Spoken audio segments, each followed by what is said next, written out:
What's going on? It's Cotton Pizzle.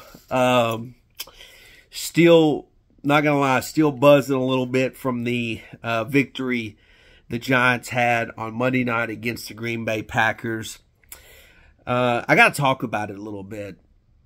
I am by the way, I was on Twitter a little bit today, X if you want to call it, just to see some of these so-called Giant fans. They're just so unhinged right now about the Giants winning. And I'm going to talk about that. I think there's a lot of people out there that are sports fans and their mind is broken. And I'm going to give you an example. But before I do, I am really enjoying this Tommy DeVito story. And I am a huge Rocky fan. I love the movies. I love the Rocky movies. In fact, I wanted to name my son,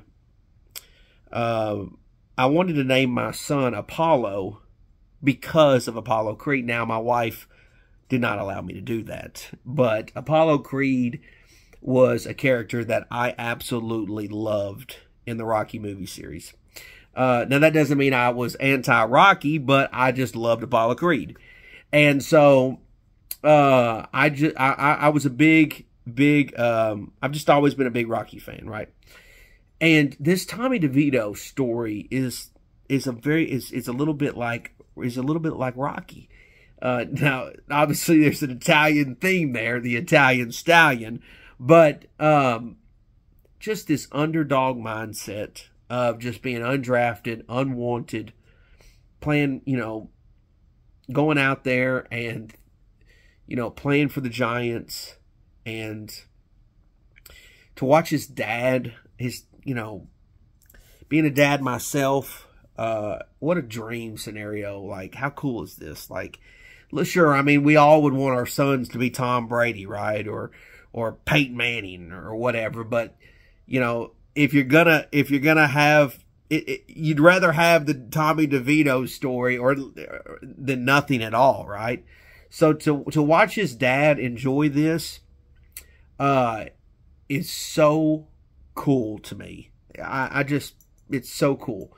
And you guys who are Italian or Italian fans, I mean, what a cool way for you guys to have this like representation. I don't know, maybe you guys are into it, maybe you're not. I can't answer that, but if you are into it, I'm happy for you. Like, I think this is great. I think this is awesome. I had the whole kind of Southern guy with Eli Manning for a long time. And so it's cool. It's cool for you guys to have this Tommy DeVito thing, and to see his dad and to see his agent all dressed up last night. Or on Monday night, that was really cool. And to see the team just kind of rally around him and play hard. It's just awesome. It's awesome. But going back to what I was talking about sports fans, I learned this several years ago, and I'm going to tell you how I learned it. And I know a lot of you guys are going to roll your eyes, and you guys are smartest dudes in the room and all this and that, but I've genuinely learned this. So I've kind of made it known that I enjoy playing the horses. I'm a big horse player. In fact, I spend pretty much all of my Saturdays playing horses. And I play it year round. I mean, it just doesn't. I'm obviously watching other sports depending on the time of year, but I play horses on Saturdays. And I spend a lot of time in Kentucky. And I got to be honest, I'm usually when I'm playing with other people, I'm usually the youngest guy in the room. I'm going to be honest with you, but there's no question that those that play horses, it's an old man's game. But nevertheless, what I've learned in that game applies to football, and most notably the draft, is that hype is a thing that people really want to believe in. Hype is something that first of all, is absolutely a money burner. But, for example, in horses, you always want to see the next big horse. And you hear or you get tips all the time about, hey man, this horse is coming up, and this one he's gonna be a real runner.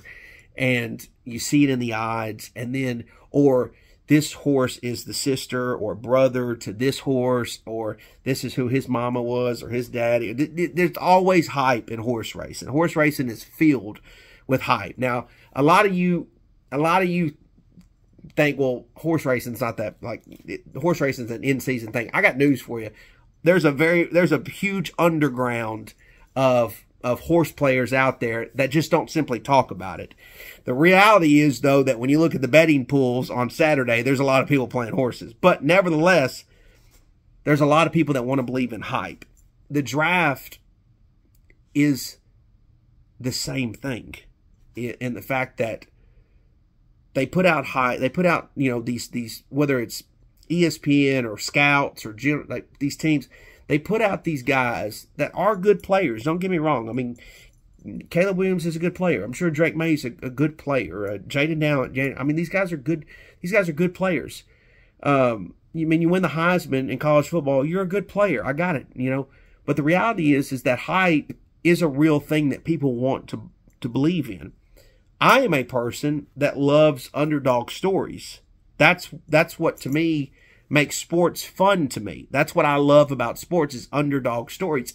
That's why I've always had a thing for Daniel Jones, because Daniel Jones came in as kind of an underdog. He was a high draft pick that people didn't think was worthy, and he's an underdog. Eli Manning was an underdog. Phil Simms was an underdog. Jeff Hostetler was an underdog. Tommy DeVito is an underdog. Like, that's, to me, is stories that I like to buy into. Hype trains can most of the time lead to derailment. Like, that's facts. There's a lot of guys in the NFL today that didn't come in with a lot of hype that are successful. And there's a lot of quarterbacks, believe it or not, that didn't come in with a lot of hype. For example, Brock Purdy. Now, I don't think Brock Purdy is... Maybe Brock Purdy is the exception because of who he plays with. But even a guy like Jalen Hurts, he didn't come in with a ton of hype. Matter of fact, his hype train kind of got derailed a little bit in college. But the reality is people want to buy into hype. They want to buy... See, and here's a prime example. Zach Wilson, for example, which is obviously a quarterback for the New York Jets, which is literally the same in the same city that the New York Giants play in, right? You look at Zach Wilson one way because he's a second-round draft. He's a second overall pick. But if Zach Wilson was undrafted, you would look at Zach Wilson differently. Do you understand that? Going from second overall, you put all this huge expectation because of hype. Whereas if he's undrafted, you have no expectations. Same shit with Tommy DeVito. Because he's undrafted, you have no expectations. The expectations are low. You're not demanding anything from him. And he's out there succeeding and being successful and thus surprising you. Whereas Daniel Jones, you throw on this unnecessary hype because, excuse me, because of where he's drafted. And the reality is this hype is what's fooling you. Sorry, I'm still sick. So, something I've learned in horses, and I'm trying to teach you guys and help you guys. I think I'm one of the smartest content creators you're going to stumble upon. I think I've been right about a lot of shit when it comes to New York Football Giants. I think there's a lot of people out there that don't have a fucking clue. Just be honest. And so, anyways, nevertheless, just wanted to say to you guys, how much I'm enjoying the last several weeks. I got a great video coming later this week, and boy, wouldn't things be interesting if we can beat the New Orleans Saints.